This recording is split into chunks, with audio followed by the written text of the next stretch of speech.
Pathanamthitta Mary മാത public സ്കൂളിലെ കുട്ടികൾ ഒരുങ്ങിയിരിക്കുന്ന ignite 2024 എന്ന് പറയുന്ന ആ സീരീസിൻ്റെ 2ാം എപ്പിസോഡിലേക്ക് നമ്മൾ പ്രവേശിക്കുമ്പോൾ കഴിഞ്ഞ എപ്പിസോഡിലെ ചർച്ചകൾ വളരെ ഫലപ്രദമായിരുന്നു. കാരണം മൂല്യങ്ങളെക്കുറിച്ച് പറഞ്ഞു തുടങ്ങി. മൂല്യങ്ങൾ ഉണ്ടാകേണ്ടത് കുടുംബത്തിലാണെന്നും അത് മൈക്രോ കുടുംബത്തിലാണോ അതോ മാക്രോ കുടുംബത്തിലാണോ എന്നുള്ള ഒരു സന്നിഗ്ധാവസ്ഥയിലാണ് നമ്മൾ കഴിഞ്ഞ ഘട്ടം അവസാനിപ്പിച്ചത്. നമുക്ക് വീണ്ടും അവിടെ തന്നെ അങ്ങ് തുടങ്ങാം. അതായത് കൂട്ടുകുടുംബത്തിൽ തന്നെയല്ല എന്ത് കിട്ടുന്നത്, മൂല്യങ്ങൾ കിട്ടുന്നത് ചെറിയ കുടുംബങ്ങളിൽ നിന്നും കിട്ടുന്നത് നമ്മൾ പറയുന്നുണ്ട്. നമുക്ക് ആ ഒരു തലത്തിലേക്ക് വീണ്ടും നമുക്ക് പ്രവേശിക്കാം. സ്റ്റീവ തുടങ്ങിക്കേ. സ്റ്റീവ അല്ലേ പറഞ്ഞത് കൂട്ടുകുടുംബത്തിൽ തന്നെയല്ല മൂല്യങ്ങൾ കിട്ടുന്നത്, എല്ലാ കുടുംബത്തിനും കിട്ടേണ്ടതായിട്ടുണ്ടെന്ന് പറഞ്ഞില്ലേ? തുടങ്ങിക്കോ സ്റ്റീവ.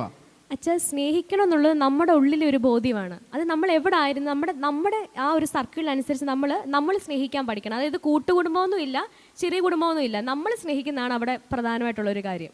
അപ്പോൾ അങ്ങനെ ഒരു ഡിവിഷൻ വേണ്ട അല്ലേ?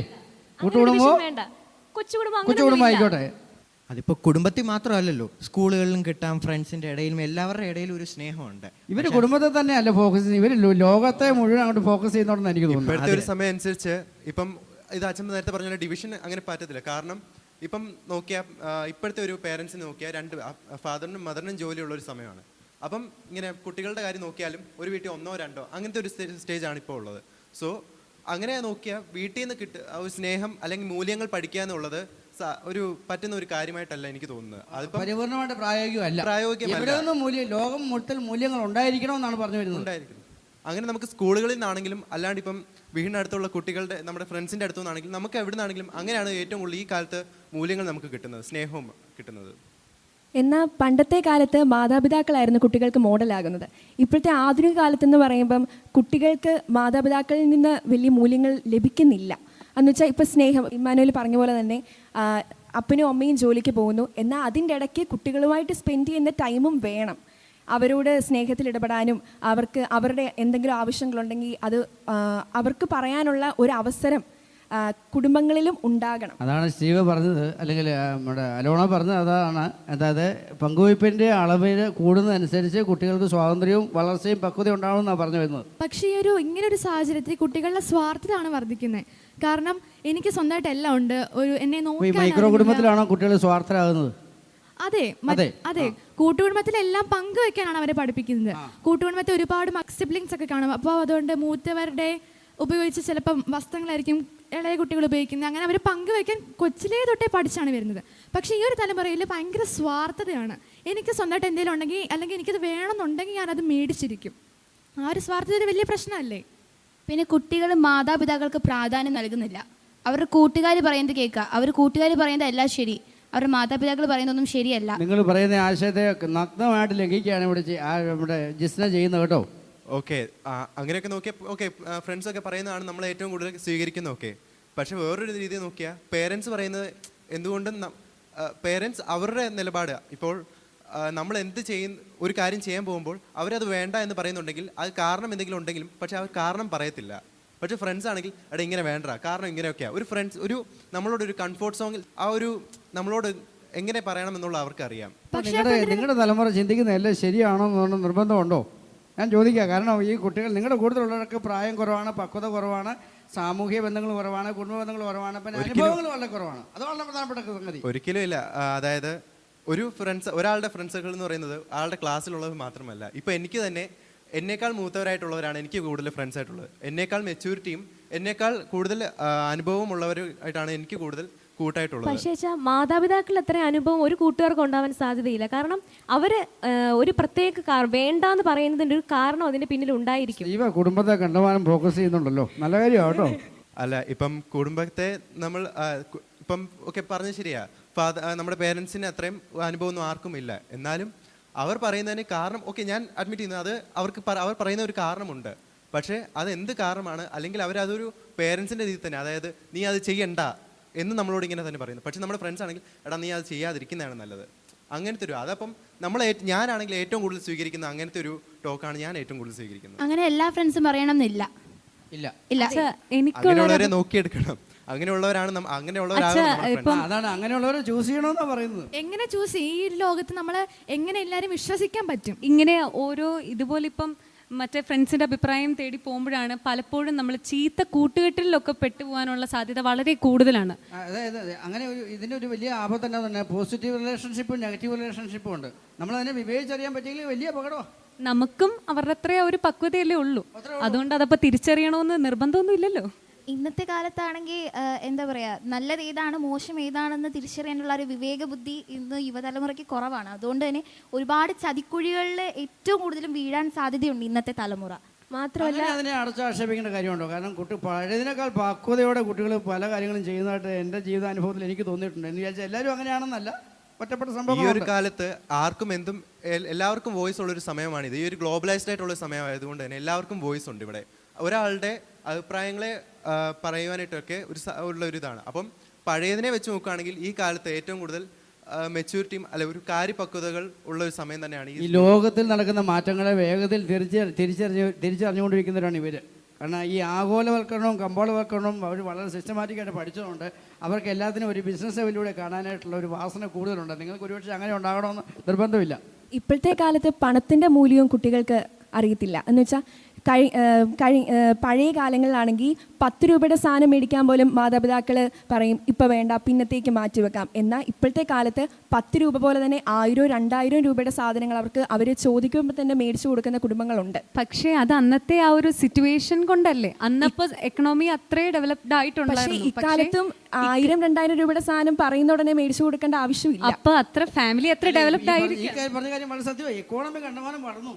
നമ്മുടെ 1947 ഉണ്ടായ ഇക്കോണമി അല്ല ഇന്ത്യയിലെ ഇന്നത്തെ ഇക്കോണമി എന്ന് പറയുന്നത്. പക്ഷേ നമ്മൾ മാറ്റങ്ങൾക്ക് വിധേയമാണ്, യാതൊരു സംശയവുമില്ല. മാറ്റങ്ങൾക്ക് വിധേയമാവണം, ശരിയാണ്. പണ്ടത്തെ കാലത്തെ 10 രൂപ ഇന്നത്തെ 1000 രൂപയുടെ ഒരു മൂല്യമായിരിക്കാം.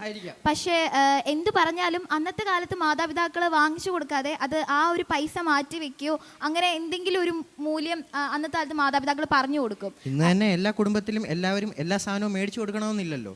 അങ്ങനെ മേടിച്ചു കൊടുക്കാതെ വരുമ്പോഴാണല്ലോ പല ആത്മഹത്യകളും നടക്കുന്നത്. ഇങ്ങനെ പല പല വാർത്തകൾ അറിയുന്നില്ലേ?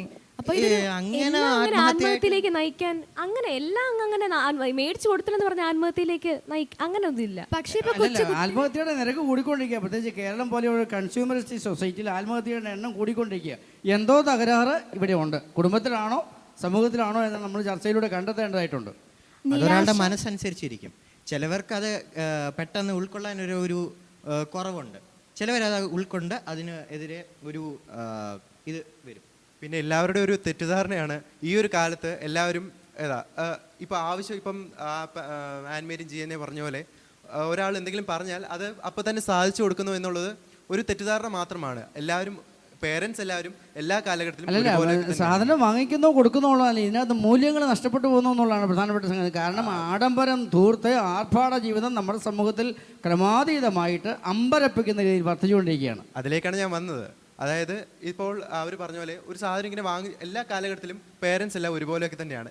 മക്കൾക്ക് എന്ത് ചെയ്യണമെങ്കിലും അവരത് 100 വട്ടം ആലോചിച്ചിട്ട് അവർ ചെയ്യത്തുള്ളൂ. അങ്ങനെ അവർ ഈ കാലത്തും മൂല്യങ്ങൾക്കും നമ്മുടെ ജീവിത ശൈലിക്കും ഒരു കുറവും ഈ കാലത്ത് സംഭവിച്ചിട്ടില്ല എന്ന് തന്നെ എനിക്ക് ഉറപ്പുണ്ട്. പക്ഷേ അങ്ങനെ പൂർണ്ണമായിട്ട് പറയാൻ എങ്ങനെ സാധിക്കും? കാരണം പണ്ടത്തെ കാലത്ത് കുട്ടികളെ പേരൻസ് നന്നായി നോക്കി വളർത്തിയിരുന്നു. നേരത്തെ നിങ്ങൾ പറഞ്ഞ പോലെ തന്നെ പേരൻസിന് ജോലിക്ക് പോകാനാണ് അവർക്ക് തിരക്കാണ്. അതുകൊണ്ട് അവരുടെ പൈസ കൊണ്ട് മക്കൾ എന്ത് പറയുന്നോ എന്നാൽ ശരി, എൻ്റെ മോനല്ലേ പറഞ്ഞു, എൻ്റെ മോളല്ലേ പറഞ്ഞെന്ന് ചോദിച്ച് അവരത് എങ്ങനെയെങ്കിലും വാങ്ങിച്ചു കൊടുക്കും. പണ്ടത്തെ പേരൻസ് എന്ന് പറയുന്നത് ഇപ്പോൾ മക്കൾ സ്വന്തം അപ്പനെ നോക്കിയാൽ ഇങ്ങനെ കണ്ണുകൊണ്ട് നോക്കിയാൽ അപ്പോൾ തന്നെ വഴക്ക് പറയുന്ന ഒരു കാലഘട്ടമായിരുന്നു എൻ്റെ അമ്മ പറഞ്ഞിട്ടുണ്ടായിരുന്നു. പക്ഷേ ഇപ്പോൾ കാലം മാറി. ഇപ്പം പേരൻസിനെ പോലും നമുക്ക് ഒരു ഫ്രണ്ട്ലി ആയിട്ട് നമുക്കൊരു ഫ്രണ്ട്സിനെ പോലെ തന്നെ നമുക്ക് കാണാൻ പറ്റുന്ന ഒരു കാലം തന്നെയാണ്. പക്ഷേ അത് ഒരുപാട് കുട്ടികളും ദുരുപയോഗിക്കാനും ചാൻസ് ഉണ്ട്. കാരണം പണ്ട് കാലങ്ങളിൽ അപ്പനെയൊക്കെ അപ്പൻ്റെ അടുത്ത് നിൽക്കാൻ തന്നെ പേടിക്കുന്ന കുട്ടികളായിരുന്നു. പക്ഷെ ഇന്നാണെങ്കിൽ അപ്പനെയും അമ്മേനെയും എന്താ പറയുക സ്വന്തം ഫ്രണ്ടായിട്ട് കണ്ടിട്ട് ആ ഒരു അപ്പൻ അമ്മ എന്നൊരു ബന്ധത്തിനും ഉപരിയായിട്ടുള്ള വേറൊരു ബന്ധത്തിലാണ് അവർ കാണുന്നത്. മോഡേൺ ബന്ധം ഉപരി ഒരു ശ്രേഷ്ഠമായ ബന്ധത്തിലേക്ക് പോയെന്നാണോ ജിയാന പറയുന്നത്? അങ്ങനെ ചോദിച്ചു കഴിഞ്ഞാൽ സംശയമില്ല. അതൊരു നല്ല കാര്യമല്ലേ? എന്തായാലും നമുക്ക് കൂടുതൽ കാര്യങ്ങളും നമ്മുടെ പേരൻസുമായിട്ട് കൂടുതലും നമുക്ക് പങ്കുവെക്കാൻ പറ്റും. കൂടുതൽ ഇന്ററാക്ഷൻസ് നടക്കുന്നു. അതെ. ഇപ്പം ചെറിയ കാര്യങ്ങളാണേലും പേരൻസ് മക്കളുമായിട്ട് ആലോചിക്കുന്ന ഒരു തലത്തിലേക്ക് അവർ താഴുകയും മക്കളെ ഉയർത്തിക്കൊണ്ടുവരികയും ചെയ്യുന്നൊരു കാഴ്ചപ്പാട് ഇവിടെ വളർന്നിട്ടുണ്ട്. അതെ. പക്ഷേ അതിപ്പോൾ സത്യം പറഞ്ഞാൽ എന്തെങ്കിലും ഇപ്പം ഒരു സൊസൈറ്റി ഇപ്പോൾ ഫ്രണ്ട്സ് പറയാണ് നീ അങ്ങനെ ചെയ്യണം ഇങ്ങനെ ചെയ്യണം, അത് പക്ഷേ ആ മോൻ ചിലപ്പോൾ അമ്മയോടോ അപ്പനോടോ പറയാൻ പേടിച്ച് കഴിഞ്ഞ് കഴിഞ്ഞാൽ ഒരു പക്ഷേ അത് ചിലപ്പോൾ മറച്ചു വെച്ച് അവസാനം ഇതൊരു വലിയ പ്രശ്നമായിട്ട് മാറാം. ഇപ്പം ജി എന്ന് പറഞ്ഞ ഇപ്പോൾ പേടിച്ച് നിന്ന് അത് മാതാപിതാക്കളോട് പറയാൻ പറ്റാത്ത രീതി എന്ന് ഇപ്പോൾ പറഞ്ഞല്ലോ. ഇപ്പം ഈ ഒരു സാഹചര്യത്തിലുള്ള പോലെ മാതാപിതാക്കളോട് അത്ര ഫ്രണ്ട്ലി ആയിട്ട് സംസാരിക്കാൻ പറ്റുവാണെങ്കിൽ ഒരു പക്ഷേ എന്താണെങ്കിലും നമുക്ക് അവരോട് പറയാൻ പറ്റും. എനിക്കിവിടെ ഒരു ചോദ്യം നിങ്ങളോട് ചോദിക്കാനായിട്ടുള്ളത്, ജീവിത മൂല്യങ്ങൾ നഷ്ടപ്പെടുത്തിക്കൊണ്ടുള്ള ജീവിതശൈലിയാണോ ഇന്നുള്ളത്, അതോ ജീവിതശൈലിക്ക് വേണ്ടിയിട്ടും ജീവിത മൂല്യങ്ങളെ വില കഴിക്കുന്നുണ്ടോ? ഉറപ്പായിട്ടും ജീവിത ശൈലിക്ക് വേണ്ടി നമ്മൾ ജീവിത മൂല്യങ്ങൾ ഇപ്പോൾ എല്ലാ സ്ഥലത്തും കുറഞ്ഞുകൊണ്ടിരിക്കുകയാണ്. അതൊരു പരമാർത്ഥ സമൂഹത്തെ നമ്മൾ ശരിക്കും നിരീക്ഷിക്കുമ്പോഴത്തേക്ക് ജീവിതശൈലിക്ക് വേണ്ടി ജീവിത മൂല്യങ്ങളെ ബലികഴിക്കുന്ന ഒരു തലമുറ അമിതമായ സ്വാതന്ത്ര്യം അനുഭവിക്കുന്ന ഒരു തലത്തിലേക്ക് വളർന്നുകൊണ്ടാണിരിക്കുക. ഞങ്ങളെ ആരും ചോദ്യം ചെയ്യണ്ട, ഞാൻ പറയുന്നത് നീ കേട്ടാൽ മതി എന്നൊരു ബോധ്യമാണ്. ആ ഒരു കാഴ്ചപ്പാട് എല്ലായിടത്തും ഉണ്ട്. അങ്ങനെ എല്ലായിടത്തും എന്നല്ലോ, ഒരു സെലക്റ്റീവ് കേസസ് എടുത്താൽ, ഒരു 100 കേസ് എടുത്താൽ അതിനകത്തൊരു 10 കേസ് ചിലപ്പോൾ അങ്ങനെ ആയിരിക്കും എന്നല്ലേ ഉള്ളൂ. അല്ല, അങ്ങനെ ആകുന്ന ചില കാര്യങ്ങൾ റിപ്പോർട്ട് ചെയ്യുമ്പോഴത്തേക്ക് അത് എല്ലായിടത്തേക്കും വ്യാപിക്കുന്നുണ്ട്, ഇങ്ങനെയാണെന്നൊരു ട്രെൻഡ് വരുന്നുണ്ട്. ഓക്കെ, അച്ഛൻ പറഞ്ഞ പോലെ ജീവിത മൂല്യങ്ങൾക്ക് വേണ്ടി നമ്മുടെ ജീവിതശൈലിയെ ബലി കഴിക്കുന്നുവെന്ന്. പക്ഷേ ഈ ട്രെൻഡിന് നമ്മളിപ്പോൾ അതിനെ ട്രെൻഡെന്ന് നമുക്ക് വിളിക്കാം. ആ ട്രെൻഡിന്റെ പുറകെ നമ്മൾ പോയില്ലെങ്കിൽ നമ്മളിവിടെ ഒറ്റപ്പെട്ടു പോകുന്ന ഒരു സാഹചര്യം ആകത്തില്ലേ? ഇപ്പോൾ ഔട്ട്ഡേറ്റഡ് ആവും, ഔട്ട് ഓഫ് പ്ലേസ് ആവും. അതെ. അപ്പോൾ നമ്മൾ ഒരു സമൂഹത്തിൽ ഒറ്റപ്പെട്ടു പോകുമ്പോൾ അതെങ്ങനെയാണ്? അപ്പോൾ നമ്മൾ അറിയാണ്ട് തന്നെ നമ്മൾ ട്രെൻഡിന് പുറകെ നമ്മൾ അറിയാണ്ട് പോകുന്നുണ്ട്. അതെ, നമ്മുടെ ഫ്രണ്ട്സ് തന്നെ പറയും ഇതുകൊണ്ട്, എടാ ഈ ട്രെൻഡ് ചെയ്യ്, ഇത് കൊള്ളാമല്ലോടാ, നീ അങ്ങനെ ചെയ്യ്. ഇപ്പോൾ റീൽ എടുക്കാൻ തന്നെ, ഇപ്പോൾ നമ്മൾ ഇൻസ്റ്റാഗ്രാമിൽ തന്നെ നമുക്കൊരു റീൽ എടുത്താലോ എന്ന് പറഞ്ഞ് നമ്മളെ കൂടുതലും സോഷ്യൽ മീഡിയ പരിശോധിക്കുമ്പോഴത്തേക്ക് ഏറ്റവും കൂടുതൽ ഫോളോവേഴ്സ് ഉള്ളത് എവിടെയാണ്? ഇൻസ്റ്റാഗ്രാമിലാണ്. പഴയ ചാത്തൻ സിസ്റ്റത്തിലൊന്നും ആൾക്കാരില്ല, ഉണ്ടോ? എങ്ങനെയില്ല. അപ്പോൾ നമ്മൾ കാലഘട്ടത്തിനനുസരിച്ച് അനിവാര്യമായ രീതിയിൽ അടിയന്തരമായിട്ട് മാറേണ്ട ചില കാര്യങ്ങളുണ്ട്, അടിയന്തരമല്ലാത്ത രീതിയിൽ മാറേണ്ട ചില കാര്യങ്ങളുണ്ട്. നമ്മൾ ആ മാറ്റങ്ങളെ ഉൾക്കൊള്ളാനായിട്ട് നമ്മൾ തയ്യാറാകേണ്ടിയിരിക്കുന്നു. അപ്പോൾ നമ്മൾ ഈ ഒരു എപ്പിസോഡ് ഇഗ്നൈറ്റ് 2024 എന്ന് പറയുന്ന പത്തനംതിട്ട മേരി മാതാ പബ്ലിക് സ്കൂളിലെ ഈ കുട്ടികളുടെ രണ്ടാമത്തെ എപ്പിസോഡ് ഇവിടെ നമ്മൾ അവസാനിപ്പിക്കുമ്പോഴത്തേക്ക് നമ്മുടെ ഉള്ളിൽ തന്നെ നടക്കേണ്ട ഒരു സമവായങ്ങളുണ്ട്. എന്ന് പറഞ്ഞാൽ നമ്മളിൽ ചില മാറ്റങ്ങൾ വേണം, അതേസമയത്ത് സ്ഥായിയായ മൂല്യങ്ങൾ നിലനിർത്തുകയും ചെയ്യണം. പഴയതിനെ മാത്രം ഹോൾഡ് ചെയ്തുകൊണ്ട് നമ്മൾ പോയി കഴിഞ്ഞാൽ ശരിയാകത്തില്ല. ചില മോഡേണിറ്റിയെ നമ്മൾ സ്വാഗതം ചെയ്യേണ്ടതായിട്ടുണ്ട്. നിങ്ങളുടെ ഈ അഭിപ്രായ പ്രകടനങ്ങൾ വളരെ നല്ലതാണ്. ഇതിൻ്റെ ഒരു അടുത്ത തലത്തിലേക്ക് നമ്മൾ പോകേണ്ടതായിട്ടുണ്ട്. ഈ എപ്പിസോഡ് ഇവിടെ അവസാനിപ്പിക്കുമ്പോൾ നിങ്ങൾക്ക് ഓരോരുത്തർക്കും ഹൃദ്യമായ നന്ദി പറയുകയാണ്. വീണ്ടും നമുക്ക് 3-ാമത്തെ എപ്പിസോഡിൽ കണ്ടെത്താം.